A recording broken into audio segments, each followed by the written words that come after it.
These latest headlines from ABC15 are sponsored by Lerner and Rowe Injury Attorneys. One call, that's all. Hey, happy Wednesday to you. I'm Amelia Fabiano with your top stories from ABC15 Arizona. President Biden is in the Valley today making a huge multi-billion-dollar announcement at Intel Ocotillo campus. It's all part of the CHIPS and Science Act.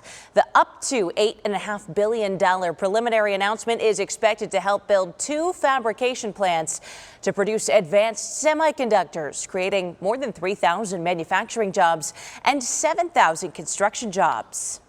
Money talks. The Federal Reserve wrapping up its latest 2-day meeting later today. They're expected to vote on whether to change interest rates.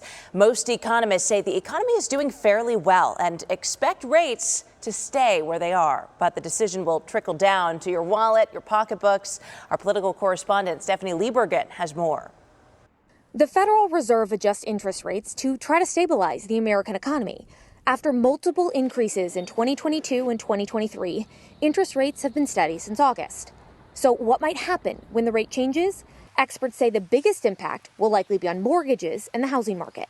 People don't want to trade their 3 or 4% rate for a 7% rate, plus the house is going to cost more. There is a chance that mortgage rates could dip below 6% by the end of the year. I feel like a percentage point drop in the mortgage world would be a far greater impact than, let's say, a 1% fall in the credit card world. One way Americans can benefit from higher rates is through their savings. The silver lining is savings rates. You can get a totally liquid, totally federally insured savings rate over 5% right now if you shop around. Economic indicators like unemployment and GDP growth show the U.S. economy is doing well, but many families don't feel good about their finances. People feel like whatever gains they're making are getting gobbled up by higher prices. And I do empathize with that. I mean, there's no doubt that everybody's housing costs are up and their grocery bill is up and things like that. But I do think this is shrouding an otherwise pretty strong economy. Before cutting interest rates, economists say the Fed wants to see inflation come down a bit more. That doesn't necessarily mean prices will go down to pre-pandemic levels across the board, but hopefully price increases will slow down and give wages a chance to catch up. Stephanie Liebergen, Scripps News, Washington. TikTok users in the Valley hoping the Senate votes to keep the app as is after the House voted to ban the platform if its Chinese owners don't sell. People like Lindsay Taylor, who has almost 2 million followers, rely on TikTok for their business. Taylor's son, Harrison, has autism and loves to express himself through drawing. After she and her husband started selling stickers featuring Harrison's artwork, she found success by then using TikTok to share the brand. She says banning the app would be devastating. I rely on TikTok completely. Without TikTok, my livelihood would just be gone. I support a family of 7 with TikTok money. Taylor has gone as far as Washington, D.C. to voice her support for TikTok. She's waiting with millions of others to see what happens next. Arizona's top speller is uplifting our state in her quest to return to and win the big competition in Washington, D.C. It's a little bit intimidating almost because you know how much they're studying and you're afraid you're not studying as much as they are or as hard.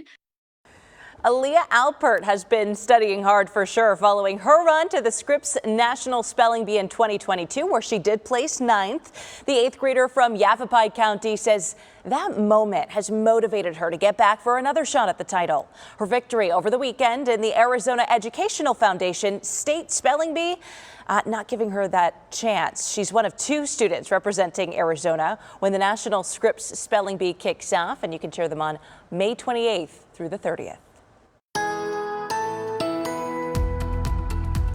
Time now for that most accurate forecast. I'm meteorologist Iris Ramos. You'll look for a high of 80 in Phoenix today. Up north, temperatures reaching the 50s to 60s. Still a chance for a few spotty showers in that higher terrain north and northeast of the valley. And you can see that as we go into the late afternoon and early evening. Some of those showers will try to work off the higher terrain and make a run to spots across Maricopa County like Wickenburg and Whitman, but I think for the Valley, we're staying dry today as those showers just don't look to hold together enough to move into the Phoenix metro. Then tomorrow, a slight chance for showers up north.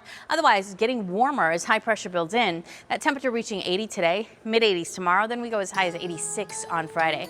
Winds start to pick up this weekend, though, as we track another storm system that'll bring more snow showers to the high country by Sunday. A slight chance for rain here in the Valley, and it's going to cool things off. After some days in the 80s, temperatures are going to be dropping into the 70s, and we're talking low 70s Sunday and early next week with that chance for showers at about 10% in the Valley.